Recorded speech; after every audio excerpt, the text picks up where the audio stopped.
और जब होगा तो ये देखा जाएगा और सब चीजें जो होगा जब तय करेगी कि किस प्रकार से हमें अलग अलग जगहों पर अलग अलग डिस्ट्रिक्टों में अलग अलग विधानसभा में इन सारे सूचनाओं को पहुंचाया गया कि प्रशांत किशोर जी के साथ कैसे घटना घटा है और वो सारी चीजें देखी जाएगा। और पटना में जगह जगह पे पुलिस है, जगह जगह पे पुलिस की तैनाती की गई है। ये देखते हुए कि जो जन स्वराज के जो सूत्रधार है प्रशांत किशोर, उनको अब जमानत भी मिल गया है। अभी तक डर था कि हाँ उनको कहीं एक जगह रखा जाएगा तो उनके समर्थक के भी शायद कुछ हिंसात्मक चीजें कर रहे थे या इतनी भीड़ आ जाए जो पटना पुलिस को संभालने में असक्षम। इन सारे चीज को देखते हुए उनको 6 घंटा तक 6 घंटा 5 घंटे पूरे पटना के इर्द गिर्द घुमाया गया है और लास्ट के अहम मौके पे उनको जैसे ही कोर्ट खुला है कोर्ट में ले जाया गया है और कोर्ट में जाते ही उनको जमानत मिल गया है। सिविल कोर्ट से जमानत मिला है। अब बिहार पुलिस की आगे की कार्रवाई है वो क्या होता है ये देखने वाली बात है। देखिए आज ऐसे सोमवार था तो सॉरी हाँ तो ये सब सारी चीजें थे कि हाँ किस प्रकार से पटना पुलिस इसको करेगा। कल संडे को नहीं गया नहीं तो प्रशांत किशोर को और ज्यादा देर तक थाने में रहना पड़ता है या जेल में शायद भी भेजा जा सकता है। लेकिन जमानत मिल गया है और अब प्रेस कॉन्फ्रेंस करते हैं। प्रेस कॉन्फ्रेंस में क्या चीजें निकल के आती है ये सारे चीज देखते हैं। उसके बाद अंदाजा लगाया जाएगा कि प्रशांत किशोर थकेंगे या थकाएंगे। नीतीश कुमार का जो जिद है उसको तोड़ेंगे या खुद टूट जाएंगे यह भी देखने वाली बात है। हालांकि नीतीश कुमार के सामने किसी का नहीं चला है, चाहे वो सम्राट चौधरी जी का ले ले जो शपथ लेते हैं कि हम पगड़ी नहीं उतारेंगे, लेकिन नीतीश कुमार जी पगड़ी उतरवा दिए। वैसे ही प्रशांत किशोर जी बोले थे हम झुकेंगे नहीं चाहे मर मिटेंगे। तो देखना यह बात है कि नीतीश कुमार प्रशांत किशोर को झुका पाते हैं या नहीं। जो कई सारे जगहों पर अपनी लोहा मनवा चुके प्रशांत किशोर यहाँ पे लोहा मनवा पाते हैं या नहीं ये भी देखने वाली दिलचस्प बातें हैं। नीतीश कुमार के साथ में थे 2015 में तो साथ में रहते ही सरकार बनाए थे। उसके बाद कहीं ना कहीं उनसे दूरियां धीरे धीरे बनते चली गई और 2020 आते आते वो बिहार के विजन पे लग गया। बिहार के अलग एक बोल सकते हैं एक अलग बिहार बनाने पे लग गए। उसके बाद उन्होंने हमारा बिहार करके एक मुहिम चलाया। उसके बाद बेहतर बिहार चलाया। अब उसके बाद उसके तुरंत बाद जन स्वराज यात्रा निकाली।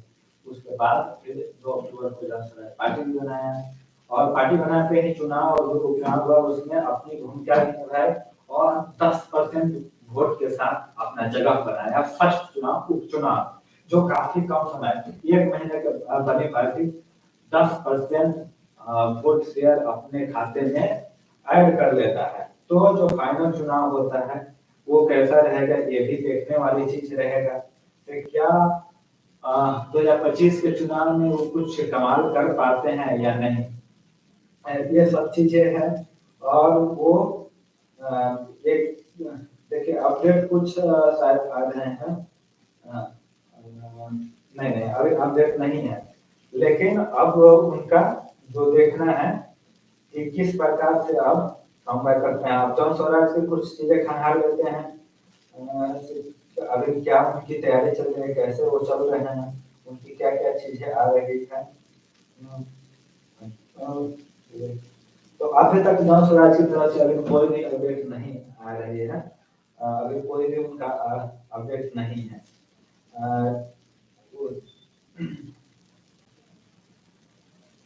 लेकिन ये जमानत मिलते ही उनको सारे मीडिया कवरेज जो है कोर्ट के बाहर जाकर उनकी कवरेज कर रहे हैं। सारे मीडिया वाले उनको देना है।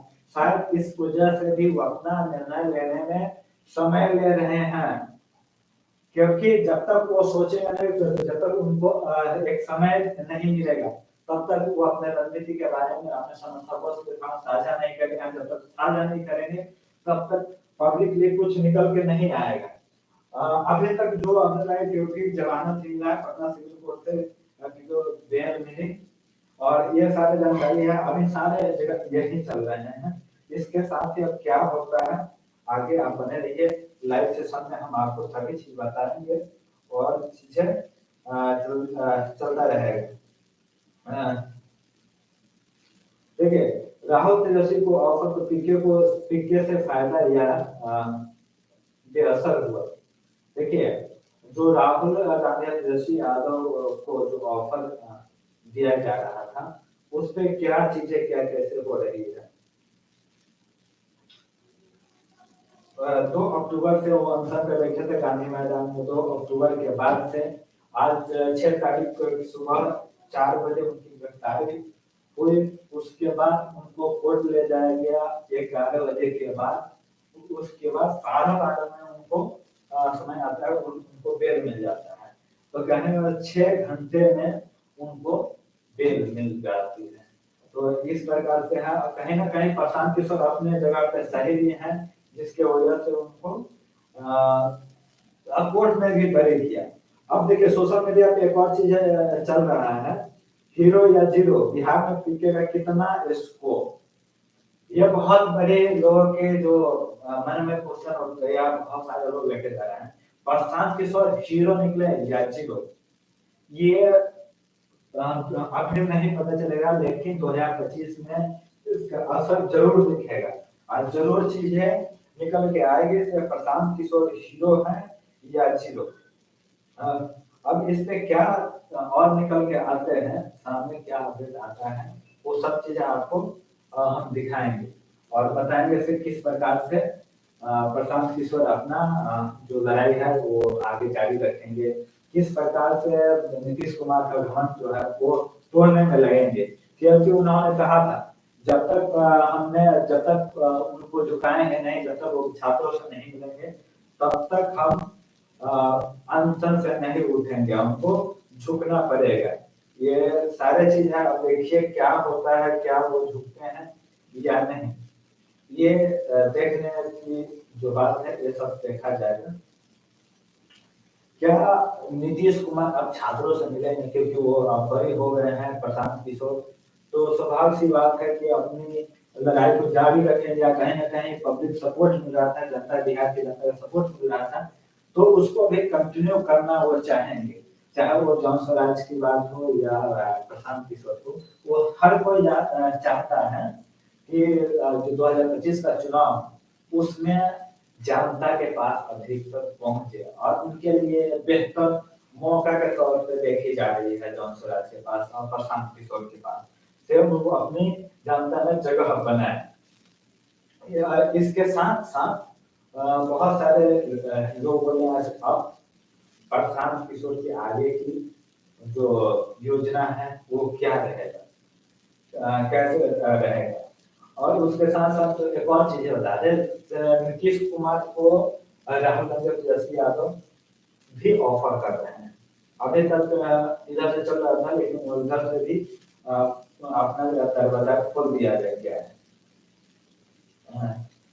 लेकिन जो देखिए बीपीएससी में जो खामियां बताया गया, जो 5 मांगा को लेकर प्रशांत किशोर बैठे थे, तो कोर्ट में उसका क्या लगाया गया, ये सारी चीजें की जानकारी हम आप तक पहुंचाएंगे।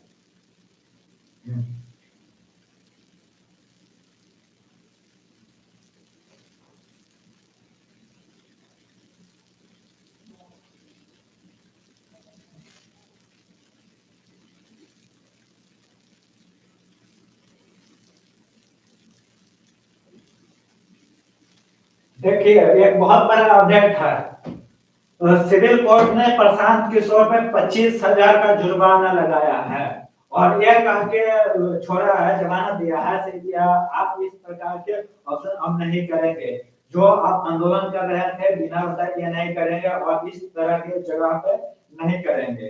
तो यह सारे काम कंडीशन जो हमने आपको बता रहे हैं, जैसे हाँ ये मतलब कुछ कंडीशन लगाएगा वो कंडीशन अब सामने आ रहा है। 25,000 का जुर्माना, प्रशांत किशोर पे 25,000 का जुर्माना के साथ उनको जमानत मिला।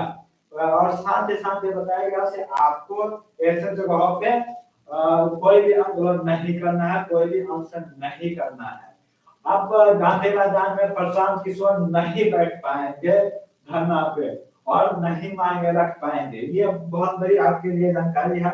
और साथ अब देखना है आप कौन से वो जगह चूज करते हैं, क्या गर्दनी पार्क बैठेंगे या प्रशासन से कोई और जगह लेंगे, क्योंकि उनकी जो पब्लिसिटी है, जो लोग पसंद करते हैं गर्दनी बाग जैसे जगह उनके लिए काफी नहीं रहेगा, उनके लिए गर्दनी बाग वाला जगह जो है वो कमजोर पड़ जाएगा। और ये सारे चीजें कहीं ना कहीं उनको लोगों तक पहुंचाएगी। अब देखिए किस प्रकार से चीजें हैं और कैसे चल रहे हैं, कुछ चीजें हम देखकर आप तक जानकारी देते हैं। हम्म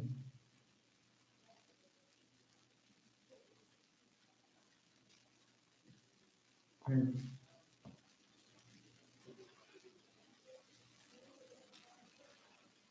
हम्म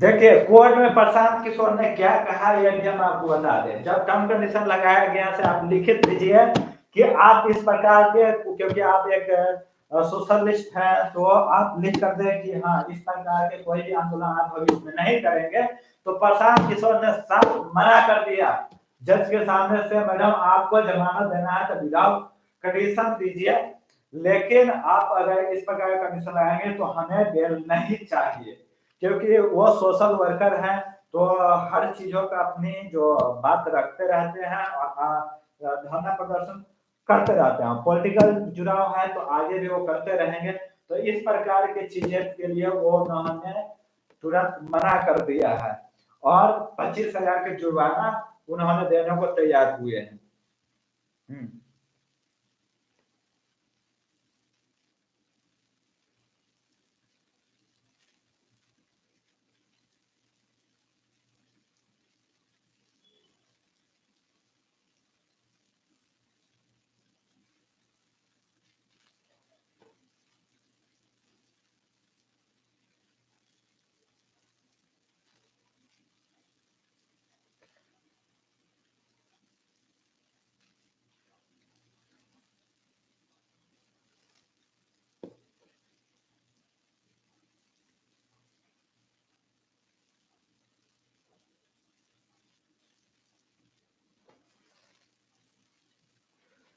जो जमानत फाइल किया हो शिवानंद गिरी जो एडवोकेट थे, उन्होंने प्रशांत किशोर का बेल फाइल किया था। शिवानंद गिरी और एक और वकील है, उनका नाम मैं मिस्टेक कर रहा हूँ, उन्होंने मिलकर सिविल कोर्ट में जाकर और बेल फाइल किया और उनको जमानत दिलवाया। ये सारे चीजें उनको 25,000 का बॉन्ड देना पड़ा और थोड़ी बहुत जो टर्म कंडीशन था उसमें भी उनको सहयोग करना पड़ा है। तो इन सारे चीजों को देखकर तब उनको बेल मिली है। अब देखिए अब किस प्रकार, अब क्या गांधी मैदान में बैठेंगे या परमिशन लेंगे तो उनको परमिशन दी जाएगी, चाहे वो गर्दनी बाग हो या कहीं भी उनको परमिशन दी जाएगी, क्योंकि जिस प्रकार से उनकी पब्लिसिटी है और जिस तरह सामाजिक मुद्दे पर अपनी बात रखते हैं, तो देखना यह है कि पटना पुलिस उनको देता है या नहीं। और जो पुराने अगर कुछ दिनों का रिकॉर्ड देखा जाए तो नहीं लगता, चाहे वो नीतीश कुमार के आला अधिकारी हो या प्रशासन में बैठे कुछ पुलिस रैंक के अधिकारी, कोई भी नहीं चाहेगा से प्रशांत किशोर दोबारा फिर से इस मजबूती के साथ बैठे। अगर बैठेंगे तो ये मामला तुल पकड़ लेगा और बहुत लंबा खींची जाएगी। तो ये सब देखते हुए कहीं ना कहीं है कि पटना पुलिस उनको परमिशन आगे का नहीं देगा और उनको मजबूरन अपना अनशन तोड़ना पड़ सकता है। अभी तक के जो अपडेट है उसमें कोई अभी नहीं आया कि अपना अनशन तोड़े हैं या नहीं, क्योंकि धरना प्रदर्शन के लिए उनको अभी कोर्ट की तरफ से मनाही हो चुकी है। देखिए और वायवी गिरी जो एडवोकेट हैं वो भी उनको समझाने का प्रयास कर रहे हैं बहुत सारे चीज़ों को लेकर से, हाँ क्या क्या चीज़ें किस लॉ में क्या चीज़ें हैं, किस प्रकार से आप परमिशन लेके कर सकते हैं, वो सारे चीज़ चल रहा है और कोर्ट में उनका बहस हो रहा है। इसके साथ-साथ बहुत सारे चीज़ है कि किस प्रकार से चीज़ें चल रहा है और कैसे लोगों का गुस्सा भड़क रहा है। और एक और चीज़ ज उनके गिरफ्तारी के तुरंत बाद गुरु रहमान सर बहुत गुस्से में अपने चीज़ों की बातों को रखना शुरू कर दिए हैं और हो सकता है कि वो लोग अपना एक अलग मोर्चा खोल दें। तब देखना ये है कि किस प्रकार से आगे की जो बीपीएससी का आंदोलन है, बीपीएससी का जो सत्याग्रह है, युवा सत्याग्रह है, बीपीएससी के जो री एग्ज़ाम का माँग है, वो आगे कैसा होता है? सरकार झुकते हैं या नहीं? बीपीएससी ने साफ तौर पे मना कर दिया है कि हम नहीं लेंगे। लेकिन प्रशांत किशोर किस प्रकार से अपना चीज़ें करते हैं, वो देखना पड़ेगा। और इस घटना से जो छात्र थे बहुत उग्र हो चुके हैं और बेकाबू हो गए हैं, जगह-जगह पे अपना मोर्चा पटना में लेकर निकल चुके हैं। अब पटना में पुलिस के लिए बहुत चैलेंजिंग हो गया है कि उनको रोका जा सके। पटना पुलिस बाहर से पुलिस अपना बुलाकर और तैनाती कर रही है ताकि कोई भी ऐसी घटना ना घट जाए जो बिहार के और बिहार के प्रशासन पे ये क्वेश्चन मार्क खड़ा कर दे। क्या या उनकी लापरवाहियों पर क्वेश्चन मार्क कर दे। लेकिन प्रशांत किशोर की गिरफ्तारी के तुरंत बाद ही ये सारे चीज़ चलने लग गया है और छात्र एकता संगठित होने लगे हैं। अब जैसे कि ज़मानत मिल गया है तो छात्र भी बेकाबू हो गए हैं। अब किस प्रकार से क्योंकि उनका कम्युनिकेशन बहुत ज़्यादा गैप हो जाएगी क्योंकि अलग-अलग गुटों में बँटेंगे। तो पटना में अब क्या आने वाले कुछ दिन कैसे गुज़रते हैं, ये सारी चीज़ों पे हम लोग की नज़र रहेगा। जैसे भी कुछ होगा, हम आप तक पहुँचाएँगे। अभी तक तो जो अपडेट है वो आप तक पहुँचाए हैं। आगे जो भी अपडेट होगा, हम आप तक लाएँगे और जो भी है एक बार हम देख लेते हैं, सब न्यूज़ में क्या चल रहा है।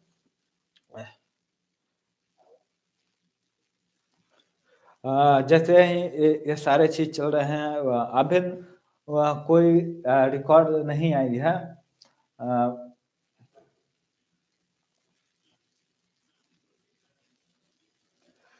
अ ये सारे चीज़ उसमें निकल के आ रहे हैं। अ, कुछ ही मिनट न्यूज़ 24 वालों ने कवर किया इसमें बताया है बीपीएससी परीक्षा विवाद क्या और क्यों? मचा बवाल पढ़े विपक्ष के आरोप और छात्रों की माँग, सरकार का जवाब। ये सारे चीज़ कर को लेकर उन्होंने लिखा बिहार लोक सेवा आयोग 17वीं संयुक्त प्रारंभिक परीक्षा आजकल सुर्खियों में और विवादों में है। प्रदेश भर के छात्र एग्जाम दोबारा कराए जाने की मांग कर रहे हैं, वहीं राजनीतिक दल इस मुद्दे पर सियासत कर रहे हैं। आइए जानते हैं कि क्या मामला है। देखिए, इन्होंने भी बताया से हाँ, किस प्रकार से चीज़ें चल रहे हैं और यहाँ पे आ रहे हैं। देखिए, यहाँ पे आ रहा है कि सितंबर 2024 में इसका नोटिफ़िकेशन आया था 2031 पदों के लिए। उसके बाद नोटिफ़िकेशन जारी हुआ 4.83 लाख अभ्यर्थी इसमें जो नामांकन दर्ज किया। समझिए 4.83 यानी 5 लाख जो 4 लाख की बातें कर रहे हैं, लगभग 5 लाख अभ्यर्थी इसमें उसमें फॉर्म डाला।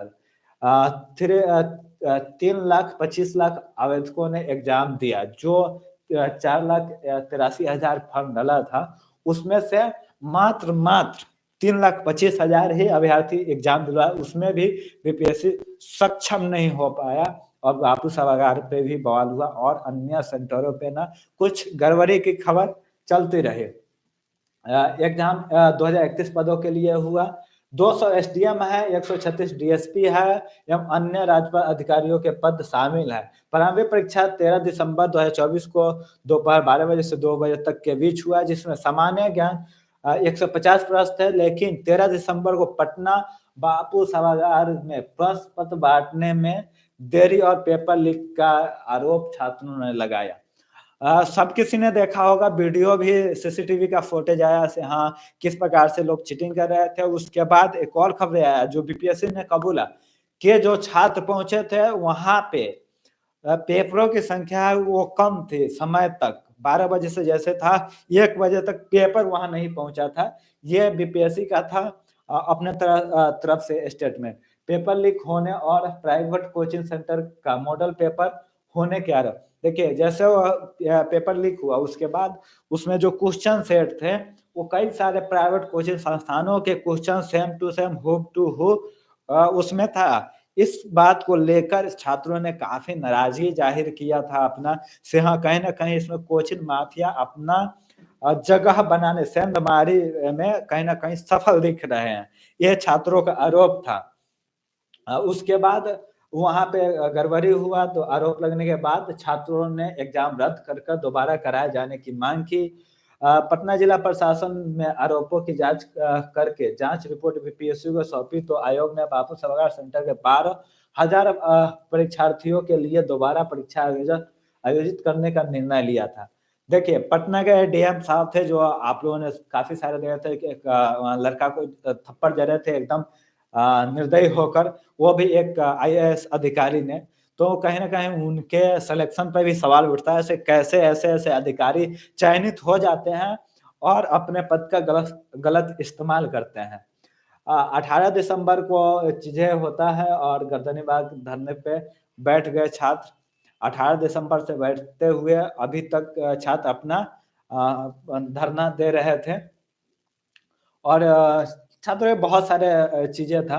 छात्रों की कुछ प्रमुख माँगें थी, जैसे एग्ज़ाम रद्द करके दोबारा कराए जाएँ। नॉर्मलाइज़ेशन जो प्रोसेस को पारदर्शी बनाया जाए। प्रोसेस का जो मैथमेटिकल मॉडल है, वो पब्लिक किया जाए। पेपर लीक के दोषियों के खिलाफ कड़ी कार्रवाई की जाए। प्रदर्शनकारी छात्रों पर लाठीचार्ज के लिए जो जिम्मेदार पुलिस अधिकारी थी, उन पे कार्रवाई की जाए और ये होना भी चाहिए। उसके बाद बीपीएससी क्या कहती है? ये सारे चीज़ आता है। पूरे विवाद पर आयोग के सचिव सह परीक्षा नियंत्रक सत्यप्रकाश शर्मा ने छात्रों के आरोपों को सिरे से खारिज कर दिया। जो बीपीएससी आयोग है, वो छात्र जो आरोप लगा रहे थे, वो सारी चीज़ खारिज कर देते हैं। खारिज कर दिया। आयोग की ओर से कहा गया कि एग्जाम पारदर्शिता के साथ निष्पक्ष तरीके से हुआ। छात्रों से अपील है कि वे अब मुख्य परीक्षा की तैयारी में जुट जाएं। अगर किसी छात्र के पास अनियमितताओं के सबूत है तो प्रस्तुत करें। आरोपियों के खिलाफ त्वरित और कार्रवाई की जाएगी, कड़ी कार्रवाई की जाएगी। छात्रों के समर्थन में कौन-कौन है? मीडिया रिपोर्ट के मुताबिक राष्ट्रीय जनता दल यानी आरजेडी, कांग्रेस, भाकपा माले जो है उसका जनसुराज जैसे विपक्ष दल छात्रों के समर्थन में है। उसके बाद ये आइसा और ये एबीवीपी जैसे संगठन छात्रों ने आंदोलन में शामिल है। कुछ एजुकेशन जो एक्सपर्ट है, जो टीचर है, कोचिंग इंस्टीट्यूट छात्रों के समर्थन में भी सोशल मीडिया के समर्थन के जरिए भी अपना उसमें समर्थन दिया है। ये सारे चीज़ रहा है पूरे ये आंदोलन के दौरान। प्रशांत किशोर जी जैसे बैठे, उसके बाद पप्पू यादव भी अपना मोर्चा अलग निकाले थे और चक्का जाम का अपना सारा चीज़ किए थे। ये सारे चीज़ था और इन